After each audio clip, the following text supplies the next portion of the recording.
Yo, hello anh em, ở lại là mình đây, Top Mobile Games. Chúng ta từng có những video về lớp học dứt điểm 101, lớp học dây bóng 101. Vậy thì hãy cùng đến với lớp học phòng ngự 101. Với video về lớp học phòng ngự 101 này thì có một vài điều mà mình muốn anh em hiểu được những cái điều này, cũng như là hãy ghi nhớ những cái điều này để chúng ta có thể phòng ngự tốt hơn ở trong những trận đấu online hoặc là những trận đấu với máy campaign và rất nhiều những trận đấu khác. Đầu tiên, cái việc mà chúng ta cần phải làm đó chính là điều chỉnh cái setting. Anh em hãy vào phần setting ở đây, chúng ta chọn phần play setting và chuyển cái phần cursor change, cái này là chuyển người ý. Chúng ta chuyển sang manual nhé. Mình nghĩ là có nhiều anh em đang sử dụng assisted và mình đã có một thời gian sử dụng assisted. Tuy nhiên, để chúng ta có thể phòng ngự tốt hơn và cá nhân chúng ta trở nên giỏi hơn, tốt hơn trong những cái phần phòng ngự này, thì mình tin chắc rằng là nếu mà anh em để manual nó sẽ hỗ trợ cho anh em rất nhiều trong cái phần này. Ở đây là những cái mà mình đang setting đây, mình để auto sliding là assisted và để cái cursor change là manual nhé. Đối với những anh em nào mà chơi advanced chẳng hạn thì chúng ta có thể chỉnh cái phần tab này thành double tap và flick nhá. Thì khi đó thì anh em sẽ chuyển người nhanh hơn. Còn mình đã classic nên là mình sẽ để như thế này. Và điểm đầu tiên mà chúng ta cần phải ghi nhớ đó chính là việc không điều chỉnh hàng phòng ngự của mình dâng lên quá cao. Có nghĩa là cố gắng để không chuyển người sang những vị trí hậu vệ. Ở đây chúng ta có 4 vị trí này đúng không? Anh em sẽ cố gắng là chúng ta không chuyển sang 4 hậu vệ này. Vì khi chúng ta chuyển sang 4 hậu vệ này thì cái hàng phòng ngự của chúng ta sẽ bị lệch và nó sẽ không có sự thống nhất. Khi đó thì đối phương có thể chọc khe hoặc là ban bật 1-2 để thoát chúng ta rất là dễ dàng. Điều thứ hai đó chính là việc không pressing quá mức, không giữ nút pressing quá nhiều. Một lát nữa thôi mình sẽ vào trận đấu và anh em sẽ hiểu hình dung hơn là cái việc chúng ta không pressing quá mức là như thế nào. Nói một chút về cái việc pressing quá mức. Khi anh em giữ nút pressing thì cầu thủ sẽ chạy lên để cướp bóng thẳng một mạch, không chạy để bắt bài. Và khi đó thì chúng ta cũng rất là dễ dàng để cho đối thủ vượt qua. Đơn giản đối thủ chỉ cần gạt sang trái, gạt sang phải.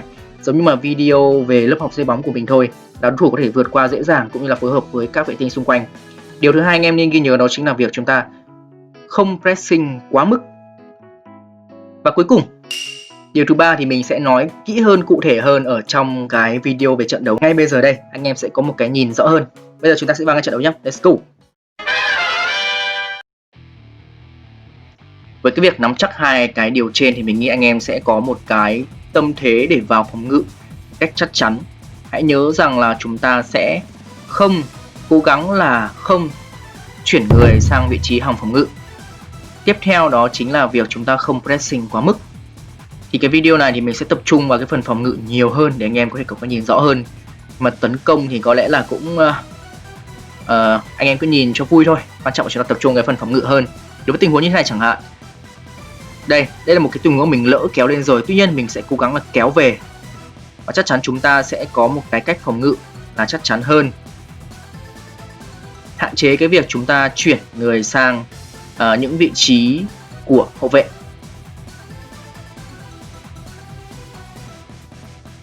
Ok, còn này bước căm thì cũng ghi bàn rồi. Một cái điều nữa là cái vấn đề mình đá chiến thuật này thì về mặt 3 tiền vệ nó cũng khá là chắc chắn rồi. Tuy nhiên một cái cách để có thể thực hiện tốt nhất về cái phần phòng ngự này, anh em có thể đá cái chiến thuật 4-2-2-2. Đây, khi đó thì chúng ta có thể dễ dàng chuyển sang hai vị trí, hai tiền vệ phía dưới, mỏ neo phía dưới để chúng ta có thể bắt bài. Ok, pha này thì thôi không có gì, đây là tấn công thôi. Đợi một chút nha. Đây ví dụ như pha này thì team bạn cũng hơi nóng ngóng nên là mình cũng lấy được bóng thôi. Đây, ok.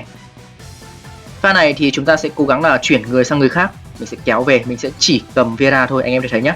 Mình cầm Vieira và mình cho một cầu thủ khác bắt bài. Mình cầm Vieira mình cho một cầu thủ khác chặn bóng của Ronaldo lại. Mình sẽ gọi cầu thủ khác ấy. Và khi đó thì anh em sẽ điều chỉnh Vieira để có thể bắt bài các cái hướng truyền của đối phương. Đấy là cái cách mà mình đang muốn nói ở đây. Ok, pha này thì đẩy bóng lên thôi. Pha này thì hơi nguy hiểm một chút xíu. Rồi, bình tĩnh lại.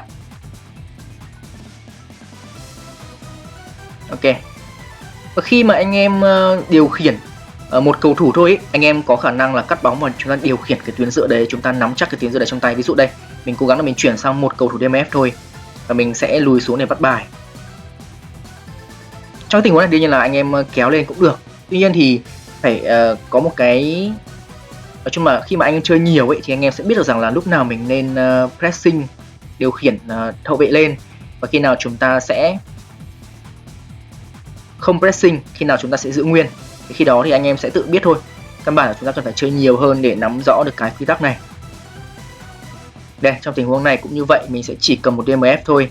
Mình cố gắng là đuổi theo và bắt bài, mình sẽ không chuyển sang hậu vệ nhé. Khi nào mình thấy là ví dụ trong tình huống này là cảm giác như là đội bạn sẽ sút chẳng hạn, thì bây giờ mình mới gọi cái hậu vệ lên. Còn chúng ta gọi sớm thì đương nhiên là tiền đạo bên kia sẽ pass xuống ngay được rồi. Và một pha chọc khe thôi chúng ta sẽ mất bóng.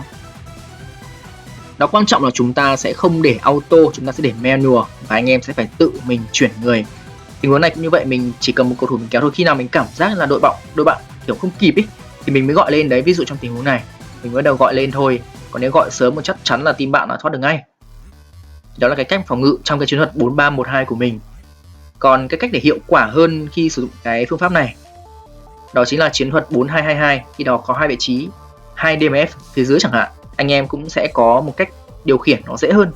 Vì hai cầu thủ này nó cũng khá là đá ngay phía trên thôi, nó không phải là rộng như là chiến thuật 3 tiền vệ như thế này.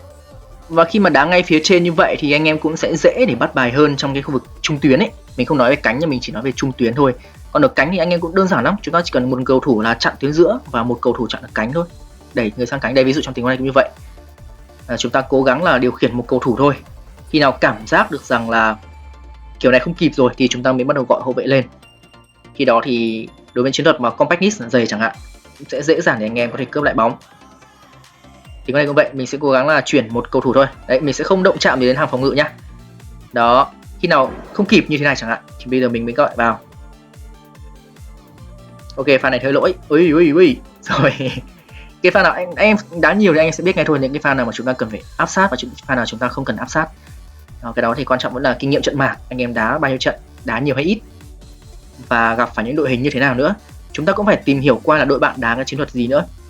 Ví dụ như là chuyên về cánh hay chuyên về trung lộ thì chúng ta sẽ có những cái hướng để chúng ta bắt bài, chứ không phải là cứ bắt bài linh tinh là được đâu nha.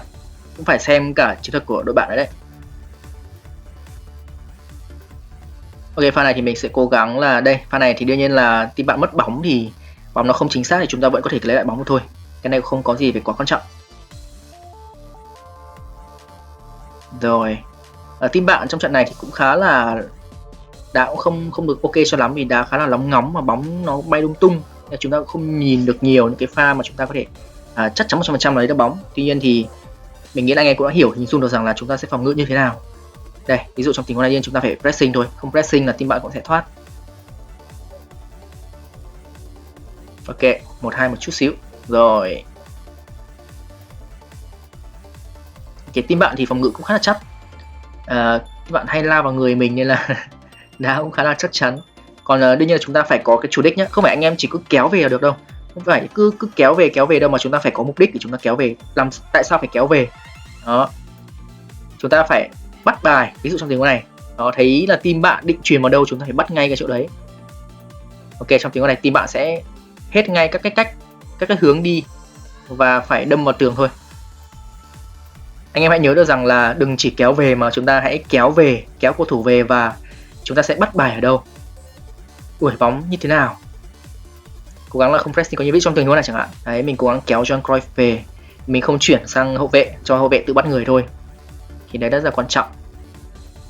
Về cái việc sử dụng cầu thủ như thế nào thì đương nhiên là cầu thủ nào cũng có thể áp dụng được cách này. Căn bản là hãy sử dụng cầu thủ mà anh em tin tưởng thôi. Style nào cũng được hết, không quan trọng là style hay gì cả trong những cái cách phòng ngự thế này cả. Vì chúng ta có động gì đến các cầu thủ đâu. AI các cầu thủ tự đá mà. Đấy là trong cái bộ tứ phòng ngự nhé. Còn đây là với cái cầu thủ mà anh em sử dụng ấy, thì như là những DMF hay là những CMF mà đá phía dưới. Đây, tình huống này thì đương nhiên là chúng ta lỡ kéo được, chúng ta sẽ cố gắng chuyển người thật nhanh. Ok, và đó là video ngày hôm nay của chúng ta. Video cũng ngắn thôi, nhưng mà anh em có thể hình dung được rằng là cái cách mà chúng ta nên phòng ngự như thế nào. Hãy nhớ một điều là chúng ta hãy chuyển sang manual. Cố gắng là kéo về nhưng phải kéo về có mục đích, chứ đừng chỉ kéo về thôi và không làm gì cả. Đó, thì hy vọng là với cái cách này anh em sẽ cải thiện tốt hơn trong cái việc chúng ta phải phòng ngự như thế nào. Bản thân mình thì cũng có một thời gian mình cũng không biết cách phòng ngự đâu, mình cứ kéo bừa lên thôi. Tuy nhiên thì sau một thời gian đá khoảng năm 2018 chẳng hạn, mình hình dung được rằng là phải phòng ngự như thế này thì mới đúng. Mình đối mặt với những đối thủ phòng ngự rất hay, và khi đó mình biết được rằng là đây chính là cái cách mà mình muốn phòng ngự. Và đây chính là cái cách mà chúng ta có thể giành chiến thắng, bởi vì phòng ngự tốt, phản công hay là cái cách mà chúng ta giành chiến thắng được rồi. Đó là cái video lớp học phòng ngự của chúng ta ngày hôm nay. Với cái video này hơi ngắn thì mình nghĩ là mình cũng sẽ có nhiều những cái video về phần luyện tập nhiều hơn để cho anh em nắm rõ hơn về những cái điểm này. Và hy vọng là cái video này cũng giải đáp một phần nào về cách phòng ngự cho những anh em mới chơi hoặc là những anh em nào đang gặp khó khăn trong việc phòng ngự. Đừng quên like, subscribe và tiếp tục ủng hộ Tham Games. Còn bây giờ xin chào và hẹn gặp lại. Peace.